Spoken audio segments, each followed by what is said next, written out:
Assalamualaikum warahmatullahi wabarakatuh. Selamat pagi anak-anak semua. Apa kabar hari ini? Sehat? Alhamdulillah, semoga masih dalam lindungan Tuhan Yang Maha Esa. Baik anak-anak, kita lanjutkan materi yang sudah kita bahas kemarin tentang bab 1, yaitu berkomitmen terhadap Pancasila sebagai dasar negara. Nah, kalian sudah tahu lagu Garuda Pancasila? Garuda Pancasila diciptakan oleh Sudarnoto. Adapun lagunya kita dengarkan. Dan kalian dengarkan sebelum Bu Guru melanjutkan materi berikutnya. Oke, siap?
Oke, kita lanjut.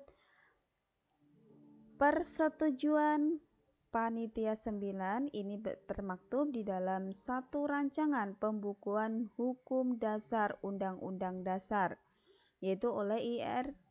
Soekarno. Rancangan pembukaan hukum dasar ini diberikan nama Muqaddimah. Oleh M.R. Muhammad Yamin dinamakan Piagam Jakarta, dan oleh Sukiman Wirjo Sanjoyo disebutkan Gentleman's Agreement. Naskah Muqaddimah Piagam Jakarta memiliki banyak persamaan dengan pembukuan Undang-Undang Dasar Negara Republik Indonesia tahun 1945. Nana bisa lihat di sini ada piagam Jakarta. Nah, nanti kalian bisa baca bahwa sesungguhnya kemerdekaan itu ialah hak segala bangsa, dan oleh sebab itu maka penjajahan di atas dunia harus dihapuskan karena tidak sesuai dengan peri kemanusiaan dan peri keadilan. Dan perjuangan pergerakan kemerdekaan Indonesia telah sampailah kepada saat yang berbahagia dengan selamat sentosa mengantarkan rakyat Indonesia ke depan pintu gerbang negara Indonesia yang merdeka, bersatu, berdaulat, adil, dan makmur. Atas berkat rahmat Allah yang Maha Kuasa dan dengan didorongkan oleh keinginan luhur supaya berkehidupan kebangsaan yang bebas, maka rakyat Indonesia menyatakan dengan ini kemerdekaannya. Kemudian daripada itu, untuk membentuk suatu pemerintah negara Indonesia merdeka yang melindungi segenap bangsa Indonesia dan seluruh tumpah darah Indonesia, dan untuk memajukan kesejahteraan umum, mencerdaskan kehidupan bangsa, dan ikut melaksanakan ketertiban dunia yang berdasarkan kemerdekaan, perdamaian abadi, dan keadilan sosial.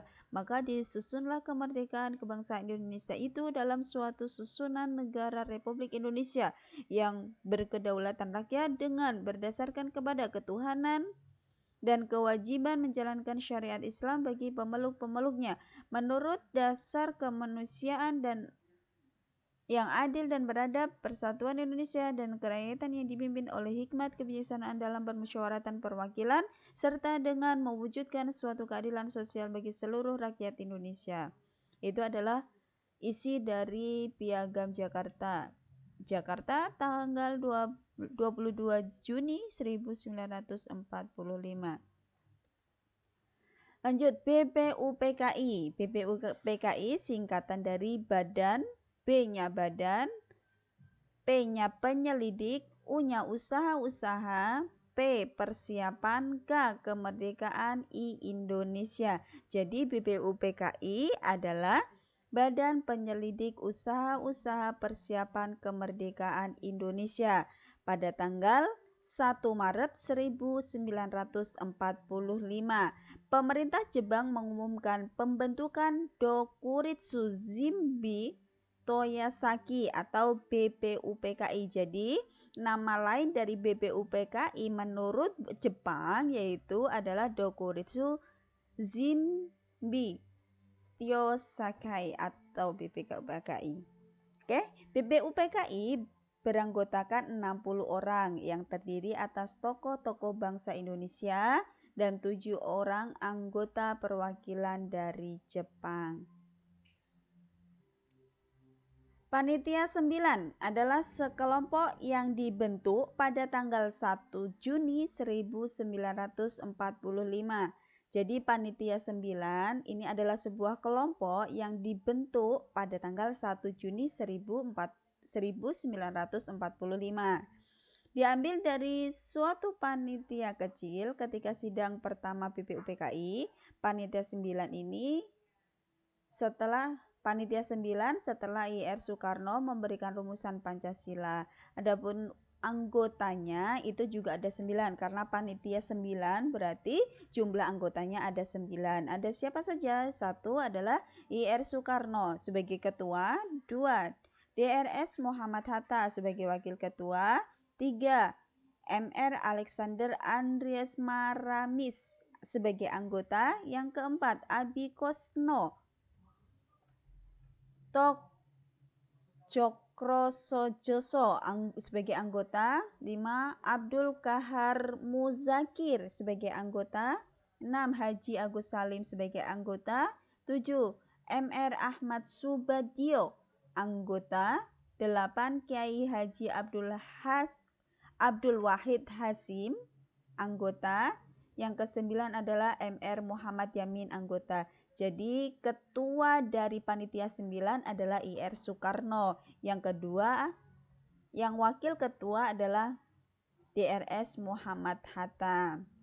Dan anggotanya ada 1, 2, 3, 4, 5, 6, 7. Jadi ketua 1, wakil ketua 1, dan anggota 7. Jadi panitia 9 jumlahnya ada 9 orang. Kita lanjut.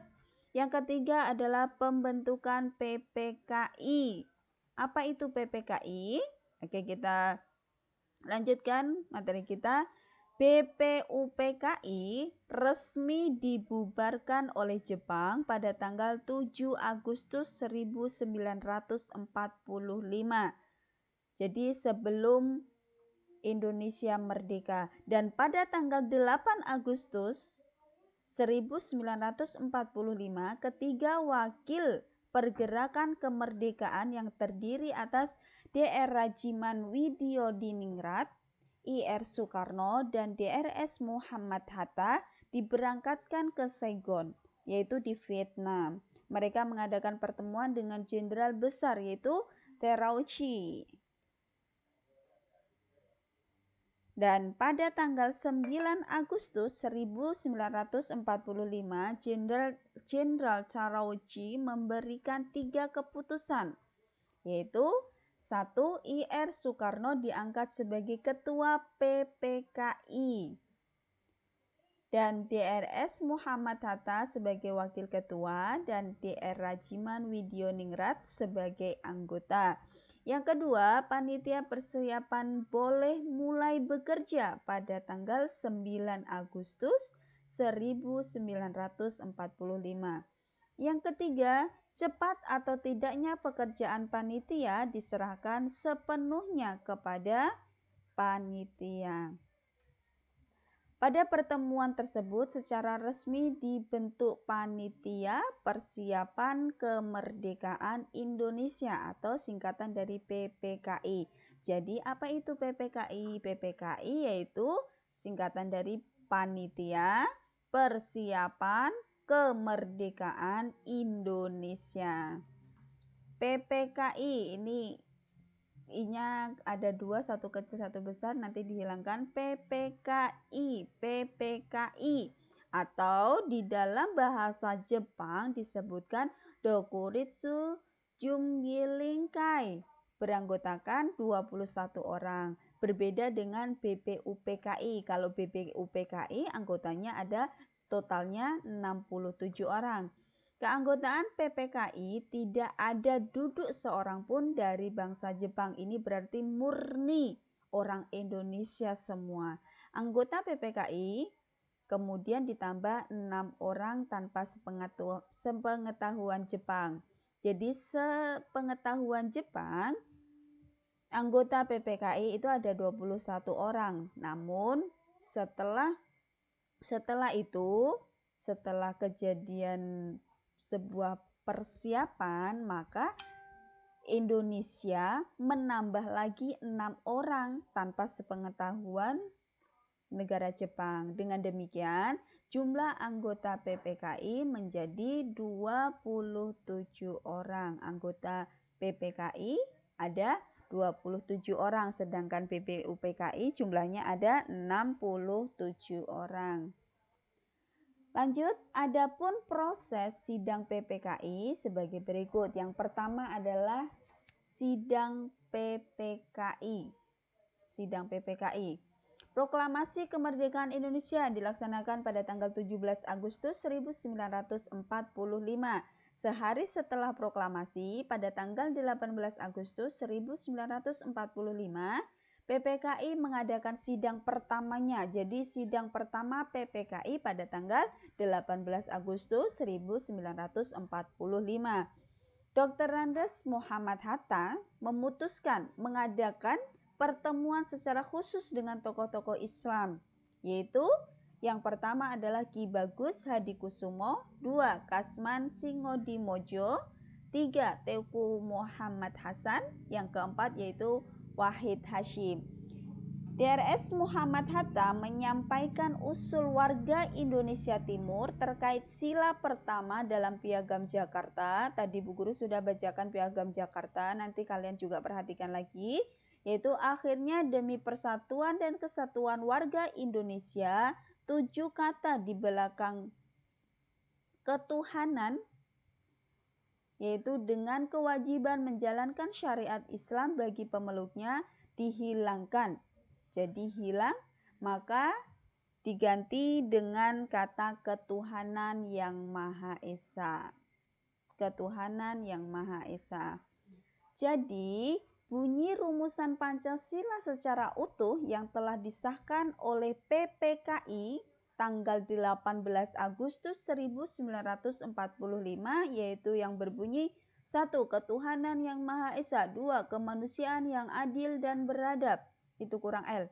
Jadi kemanusiaan yang adil dan beradab. 3. Persatuan Indonesia. 4. Kerakyatan yang dipimpin oleh hikmat kebijaksanaan dalam permusyawaratan perwakilan. 5. Keadilan sosial bagi seluruh rakyat Indonesia.